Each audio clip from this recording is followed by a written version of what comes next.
یاد رکھیں اگر ہماری دعائیں قبول ہو جاتی ہیں تو یہ بھی ہمارے مقبول ہونے کی دلیل نہیں ہے۔ جناب میری تو ہر دعا قبول ہو جاتی ہے، بس آخری سانس تک ڈرتے رہنے کی ضرورت ہے، آخری سانس تک روتے رہنے کی ضرورت ہے۔ اور اللہ بڑے مہربان ہیں، جو ڈرتا رہتا ہے اللہ اسے کبھی محروم نہیں کرتا، پھر اللہ اسے مایوس نہیں کرتا۔ تو شیطان کے اندر کتنی قابلیت تھی، لیکن اسے اپنی قابلیت کا احساس ہو گیا تھا۔ اس کو اللہ تعالیٰ نے آگ سے بنایا تھا، حضرت آدم علیہ السلام کو مٹی سے بنایا تھا، انسان کو مٹی سے بنایا، جنات کو نار سے بنایا، فرشتوں کو نور سے بنایا۔ فرشتوں میں یہ احساس کبھی نہیں آیا کہ ہم تو نور سے بنے ہیں اس لیے ہم انسانوں سے افضل ہیں۔ وہ اللہ کے حکم کے پابند ہیں، لا یعصون اللہ ما امرهم ویفعلون ما یؤمرون، جو اللہ کا حکم ہے وہ پورا کرتے ہیں، اللہ کی نافرمانی کبھی نہیں کرتے۔ تو جب حضرت آدم علیہ السلام کی تخلیق مکمل ہونے کے قریب ہوئی اور وہ وقت قریب آیا کہ اب حضرت آدم کے جسم میں جو مٹی سے بنا تھا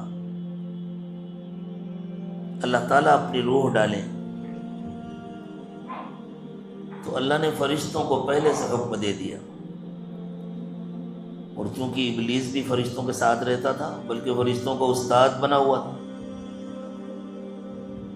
چپے چپے پر اس نے سجدے کیے تھے، ہر وقت اللہ کو یاد کیا تھا، ہر وقت اللہ کی عبادت کی تھی، فرشتوں کے لیے میں قابل رشک بنا ہوا تھا، کتنی عبادت کرتا ہے۔ جبکہ وہ جنات تھا، بھوک بھی لگتی تھی، پیاس بھی لگتی تھی، نیند بھی آتی تھی، جیسے انسانوں کے ساتھ تقاضے ہیں، جناتوں کے ساتھ بھی تقاضے ہیں، فرشتوں کے ساتھ ایسے کوئی تقاضے نہیں، پھر بھی فرشتوں کو رشک ہوتا تھا، اتنے سارے تقاضوں کے باوجود کتنی اللہ کی عبادت کرتے۔ جب اللہ تعالیٰ نے حکم دیا فَإِذَا سَوَّيْتُهُ وَنَفَخْتُ فِيهِ مِن رُوحِي فَقَعُوا لَهُ سَاجِدِينَ،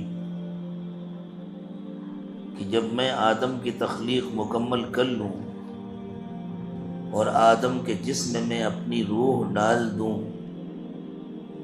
تو تم فوراً سجدے میں گر جانا۔ ابلیس کو یہ احساس ہوا کہ آدم مٹی سے بنے ہیں اور میں آگ سے بنا ہوں، آگ کی صفت بلندی ہے، مٹی کی صفت پستی ہے، تو مٹی کو آگ کے آگے جھکنا چاہیے، یہ الٹی گنگا بہائی جا رہی ہے، آگ کو مٹی کے آگے جھکایا جا رہا ہے، اور اس نے سجدہ نہیں کیا۔ جب اللہ تعالیٰ نے پوچھا کہ تم نے سجدہ کیوں نہیں کیا، تو اس نے دلیل دی، اپنی قابلیت دکھائی، اللہ کے مقابلے میں قابلیت، انا خیر من، میں آدم سے بہتر ہوں، خلقتنی من نار وخلقتہ من طین، آپ نے مجھے آگ سے پیدا کیا ہے، آدم کو مٹی سے پیدا کیا ہے، اور یہ بات بھول گیا کہ مجھے آگ سے اللہ نے پیدا کیا، میں خود سے تھوڑی پیدا ہوا، اور خود آگ کو اللہ نے پیدا کیا ہے، آدم کو مٹی سے اللہ نے پیدا کیا ہے، اللہ سب سے بڑے، اور اللہ کا حکم ہے نہیں۔ پھر کیا ہوا؟ مردود ہو گیا ہمیشہ، ایسا مردود ہوا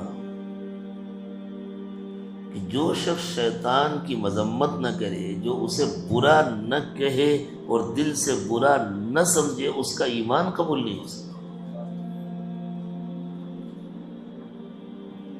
ساری قابلیت دھری رہ گئی، قبولیت نہیں ملی تو کام نہیں بنا۔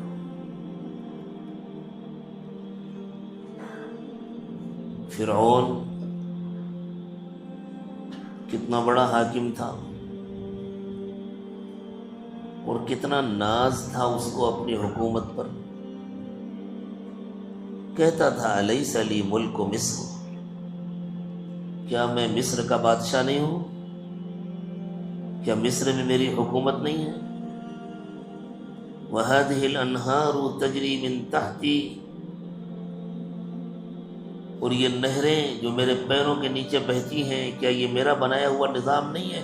اس کے زمانے میں آبپاشی کا بہت زبردست نظام تھا، اور اس کے ذریعے کھیتی باڑی بہت اچھی ہوتی تھی مصر میں، اور اس زمانے میں معیشت کا دار و مدار زیادہ تر کھیتی باڑی پر ہوتا تھا۔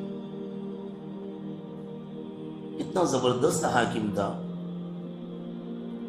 اور اس نے بنی اسرائیل کو ایسا غلام بنا کر رکھا ہوا تھا کہ اللہ تعالیٰ نے فرمایا یذبح ابناءهم ویستحیی نساءهم، وہ ان کے بچوں کو ذبح کرتا تھا، ان کی عورتوں کو زندہ رکھتا تھا، کوئی بولنے کی ہمت نہیں کر سکتا تھا، کوئی روک ٹوک نہیں کر سکتا تھا۔ لیکن انجام کیا ہوا؟ اس کی یہ قابلیت، اس کی یہ صلاحیت، لمبی عمر تھی اس کی، اور علماء نے لکھا ہے کہ زندگی بھر کبھی اس کے سر میں درد بھی نہیں ہوتا، کبھی بخار بھی نہیں آیا تھا، کبھی بیمار بھی نہیں ہوا تھا، ایسی قابل رشک صحت تھی، لیکن کوئی چیز کام نہیں آئی، نہ اس کا اقتدار کام آیا، نہ اس کی حکومت کام آئی، نہ اس کی صحت کام آئی، نہ اس کی طاقت و قوت کام آئی، نہ اس کی فوج کام آئی۔ اللہ تعالیٰ کی قبولیت نہیں ملی تو کچھ بھی نہیں کام آیا، پانی میں ڈبو کر ختم کر دیا اللہ تعالیٰ نے، اور پھر اس کی ساری فوج کو تو مچھلیوں کا لقمہ بنا دیا،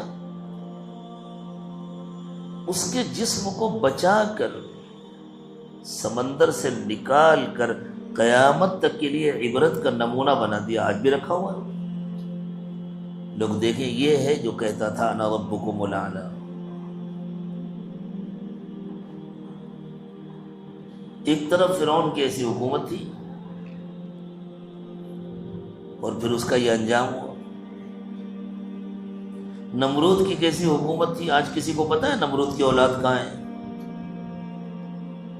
دنیا میں؟ پتہ نہیں۔ ابو لہب رسول اکرم صلی اللہ علیہ وسلم کا دشمن تھا، کوئی اگر ابو لہب کی اولاد بھی ہو تو اپنی نسبت بتاتے ہوئے اسے شرمائیں گے۔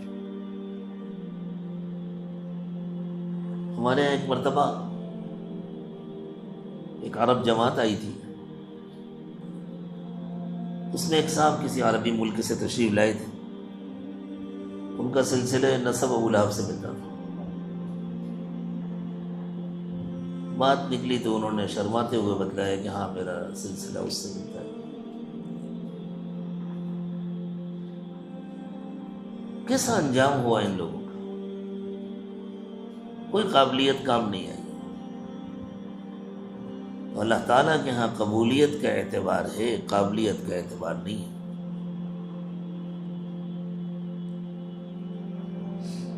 مکہ مکرمہ میں ابو جہل بھی رہتا تھا، عمرو ابن ہشام اس کا نام تھا،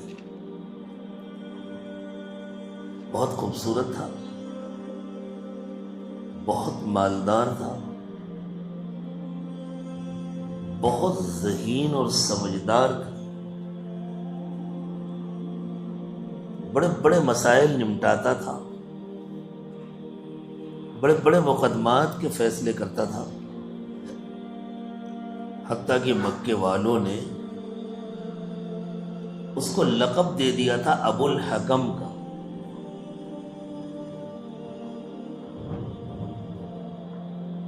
بڑا فیصلہ کرنے والا، بڑا دانا اور سمجھدار، ابو الحکم کی یہی معنی ہے۔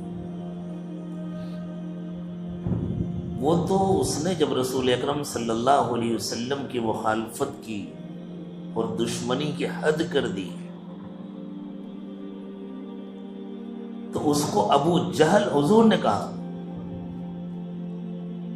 آج ساری دنیا اس کو ابو جہل کے نام سے جانتی ہے، ابو الحکم کے نام سے کوئی نہیں جانتا،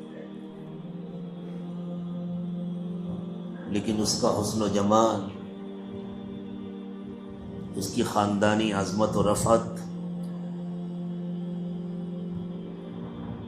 اس کی حکمت اور دانائی، اس کی عقل مندی اور سمجھداری کچھ کام نہیں آئی۔ کیوں؟ اس لیے کہ وہ اللہ